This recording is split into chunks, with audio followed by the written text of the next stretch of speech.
Hey, and welcome back to Satisfactory. Today this episode will have a motto, and that motto is going to be FICSIT. And I don't mean to fix it as in the company name listed right there. I mean literally fixing things, because the last update changed a lot in the train department and well, some things got broken. I had a lot of loose trains on the track. I couldn't delete them, I couldn't do anything. They weren't hooked up to the freight cards anymore because they tried to disconnect at these switches. So let's hope that this update will fix most of the things. They did add a sign, so I got rid of the brackets that were now next to oil hub, and now it's just a Floby oil hub. I still want to leave the name, but I would still need to know what it is, because I'm not going to remember all those names. So that means that we need to make our train again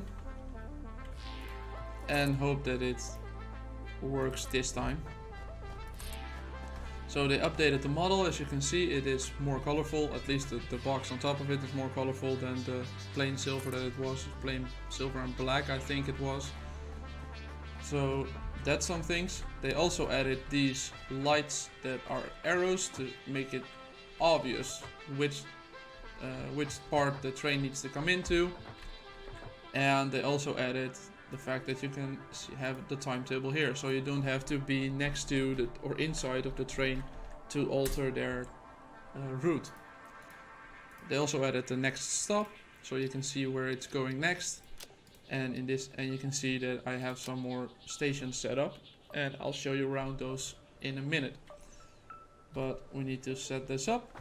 A change of starting a new route here doesn't work yet. You need to get in, make it go a couple kilometers an hour, and then jump out, and it works.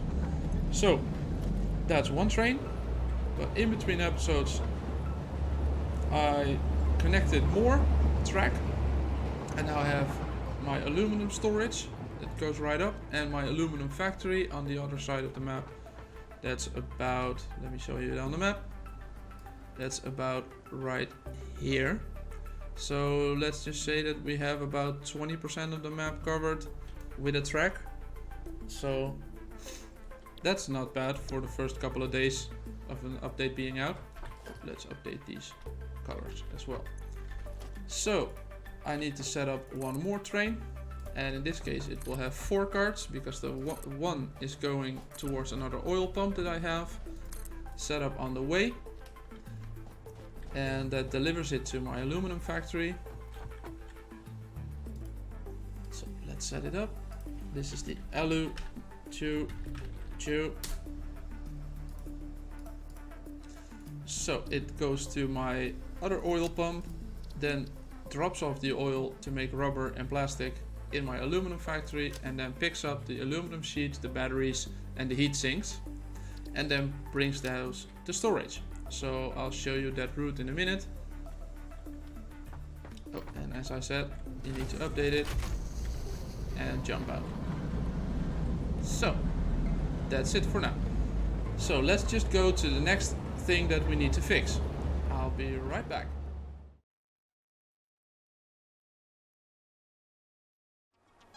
And here we are at the oil pump that we set up last episode. I just drove here because, well, I didn't have the materials for another train again.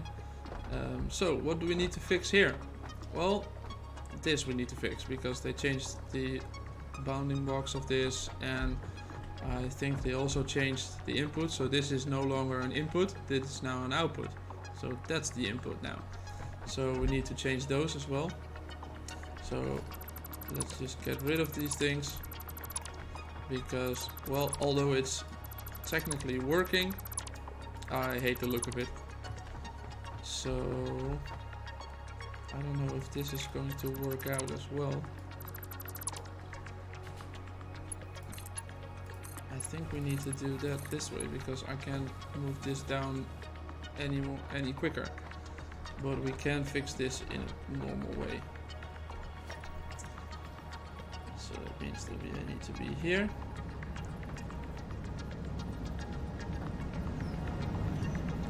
Oh, I hear a train. Is it still connected? No, where's the third card?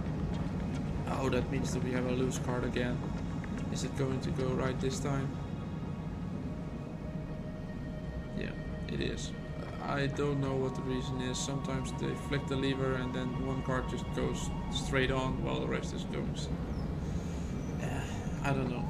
They changed a lot, but it's still buggy. I do want to remind you that please update your save files, because you can... Is this correct? No, not right. 1, 2. We need to be there. Please back up your save files, because it's just going to be awful if you lose all the progress you had in the last, well, I don't know, 100 hours, 200 hours, I don't know what kind of hours you put into. At least, even though it's 10 hours, it's going to be awful if you lose those moments of progress.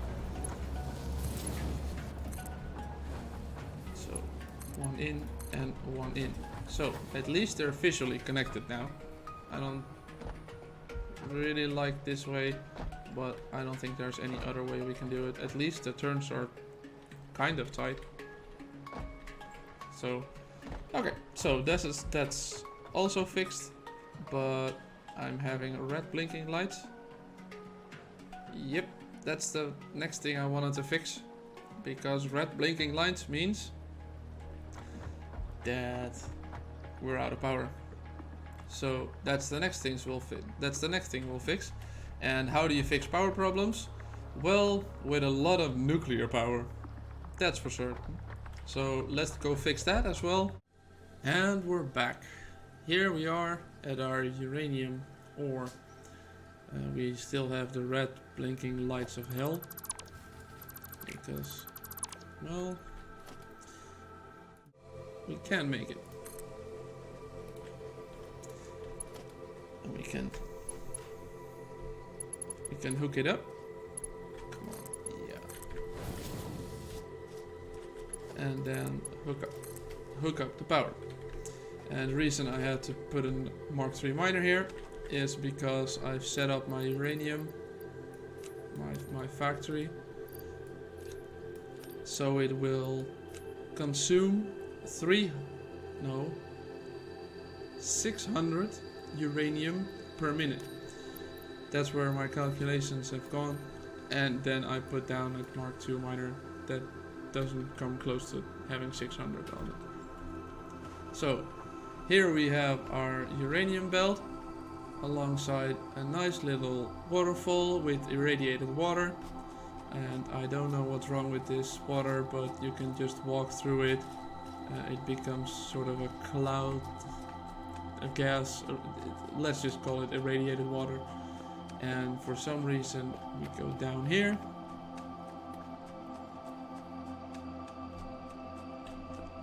We have more of this water that doesn't need swimming in. And that leads into a cave. And it has the visual of going over an edge. But is it really? Oh, it is really going over, because when I built this waterfall wasn't here, so that's also updated. It was just stopping in the middle and just didn't went over. So, well, my factory is inside of a waterfall right now, but in this case I have quartz ore that gets made into silica. That silica is being partially used to up our limestone production towards concrete. So I have assemblers with an alternate concrete recipe that needs limestone and silica.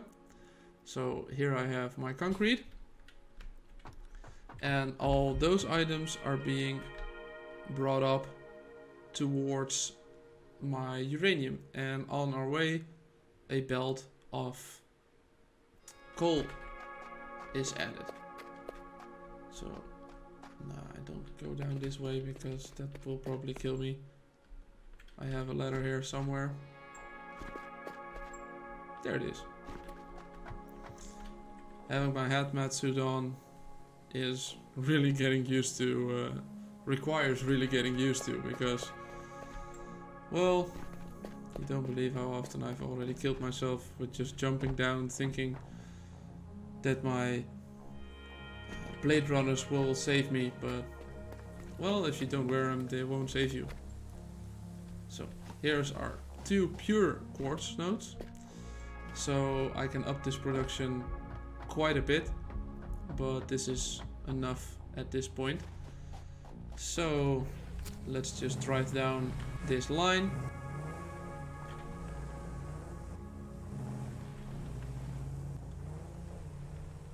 And here you can see we have the concrete, the silica, and no, it's not on top at this moment because the power went out, but on top there should be more uranium. The top one is a 720 belt, no, 780 belt, it's a Mark 5. The lower ones are Mark 4s because, well, we don't need that much throughput. So here you can see comes the coal. I had the uranium on top, so it was the furthest away from me driving. I had to go to the right. It was furthest away, so that the radiation levels would be as low as possible without it, well, going into a sky bridge or anything. So here also we have our power lines. As you can see, it would have been very handy to have trains. Here is the uranium on the belt, so you can see that if it drives underneath it, it will have radiation levels. And here's our plant. I added 2 walls because at first when we added it, it was sort of a, if you go towards this, further than this wall, you will start having radiation. But, well, that soon stopped and just the entirety of my base became radiated. As you can see, here is, we have radiation levels here, and the closest thing that is radiated is that storage box right there. So let's just mark it, and I want to edit this color, and I want to see if we can get something that looks like kind of a neon.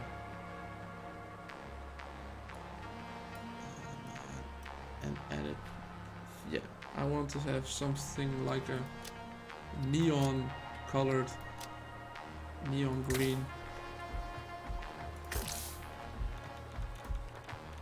Yeah, that's the color that is going to warn me for radiation from now on. So can you? No, you can't do the belts. You can do the walls, but you can't do the belts. So that means that we now have a 600 uranium ore coming in, and we have a box full of fuel rods. I think they're full because the line is right there stopping. So this is making 13 nuclear fuel rods per minute, and that's enough to run 26 nuclear power plants. So how do I do it? As you can see, the silica goes right here, and I have deuterium coming in and I have oil coming in. The deuterium is being smelted and made into quick wire. The oil is being made into, produced into rubber. Those are sent to assemblers making high-speed connectors. And then on the other side we have the coal coming in from that side, the concrete coming in from that side, and iron ore coming in from up there. There are 2 pure iron nodes. We also use some of the quick wire here.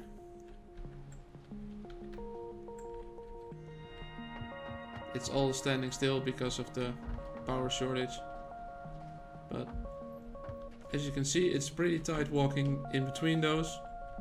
So let's just walk on top of these. Not having your blade runners on while walking in between those really makes a big difference.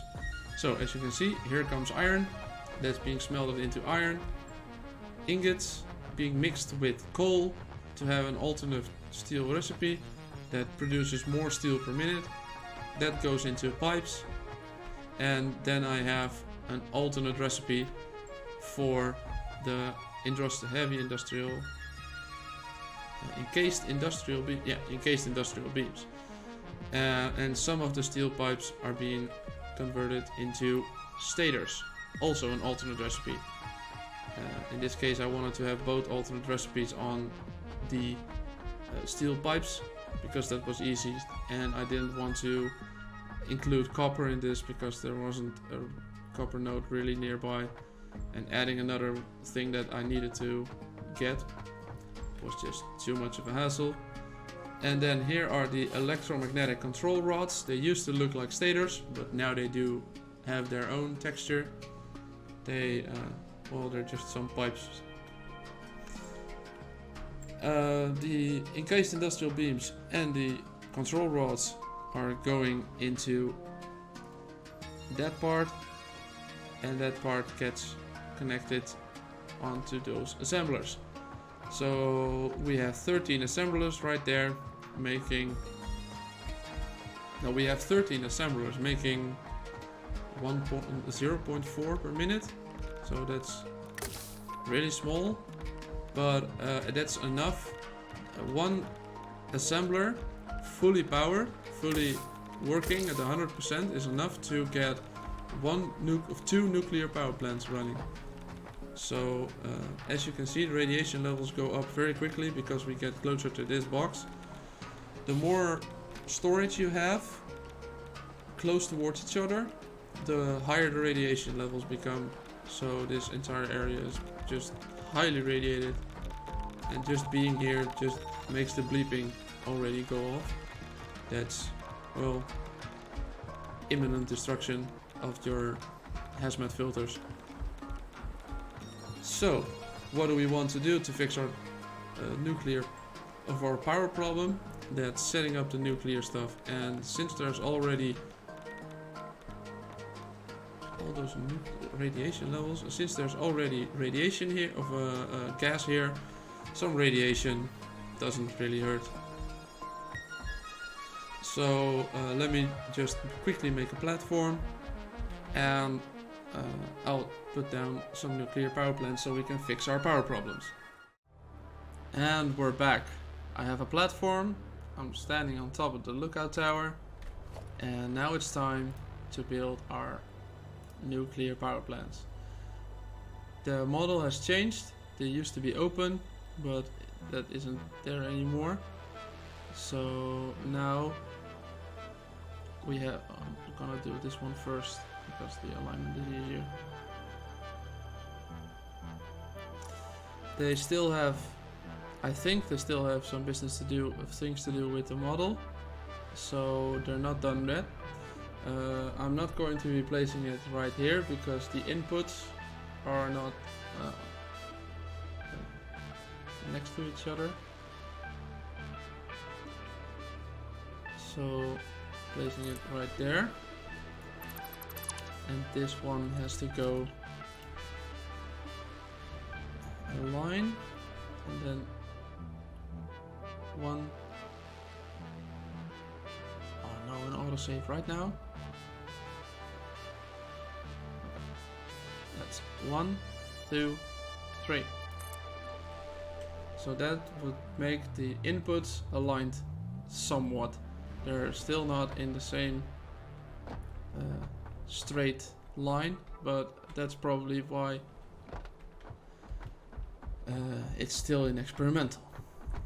So, oh, damn it, I didn't flip it around.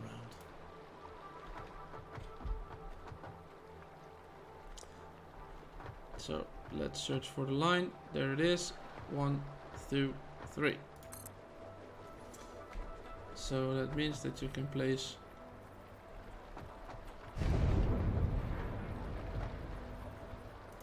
a splitter and then a conveyor belt right here. I'm not making more nuclear power plants because I think they're still working on the model. It's not aligning correctly and anything, so I think they're still working on the model. So as soon as it changes, you need to go change everything. So I just want to... This... Oh, it's going the wrong way. Are you kidding me? It's all going the wrong way.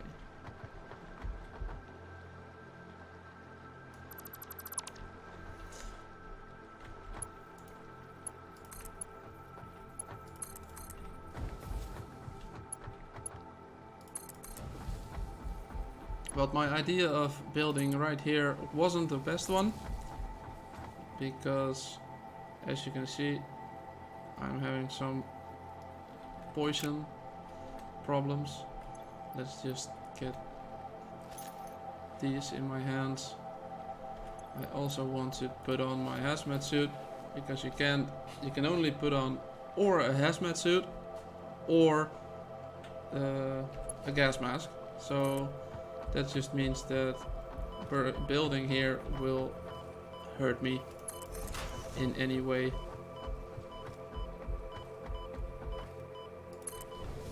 So I need to use these to make sure I don't get killed.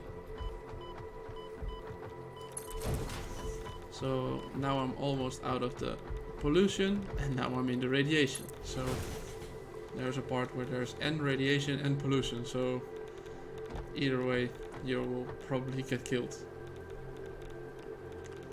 So I want to have it a little bit closer to the edge. It's still going the right way. Onto the edge. Go to logistics. Oh, and I also found out that in organization you have foundations now. Well, there are at foundations as well.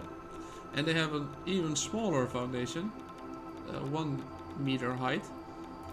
That's just that small. But they still cost 6 concrete, so I think that needs a little bit of work. So that's maybe better for a ceiling. I don't know. But I wanted to make the logistics and make a belt go down here.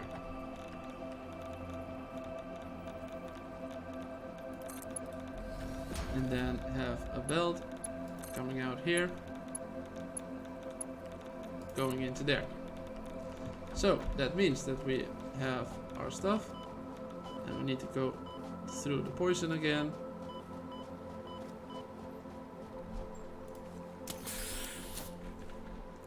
Heal up. And there come the fuel rods. So I want to stay out of their way a little bit, because I want to spare up some of my hazmat gear. We also need to color these, because they also will be a point of radiation. This can get rid of. And then we can see these working. No connection. Of course there's no connection, I didn't set up that. So 1 and 2, power pole.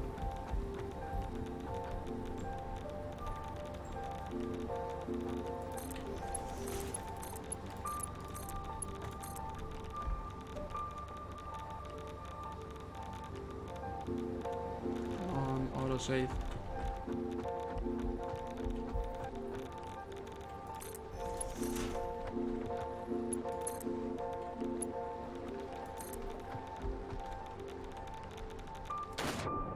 Okay. Swimming with a power pole in hand doesn't work.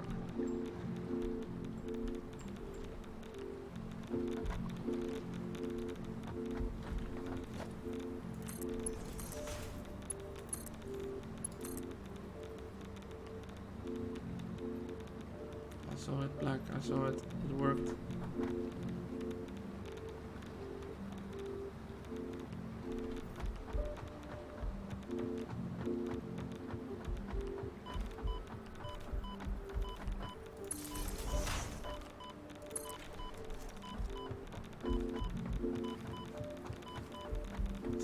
now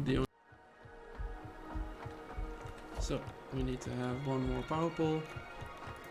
Here would be probably good enough. Hook it up there. Hook it up there. And now we have power for days.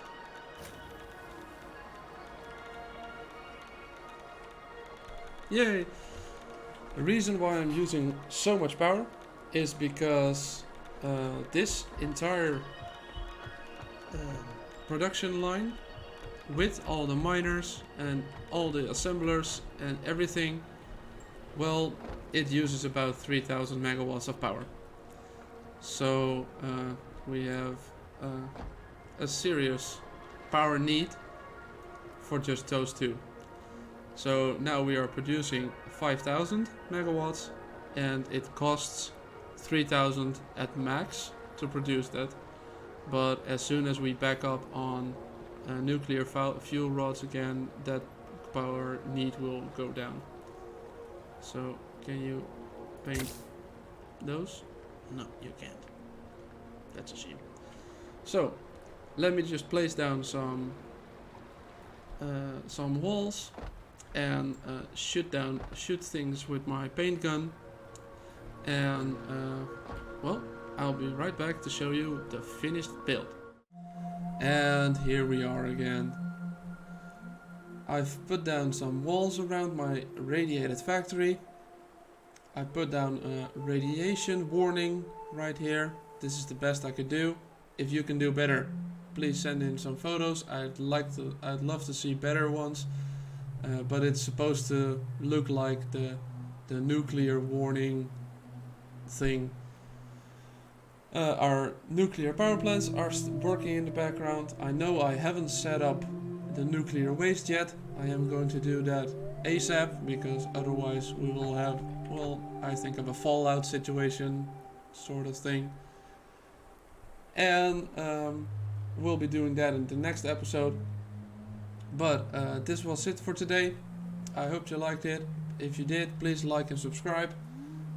Let me know what you could do with these signs, because I'd love to see better ones.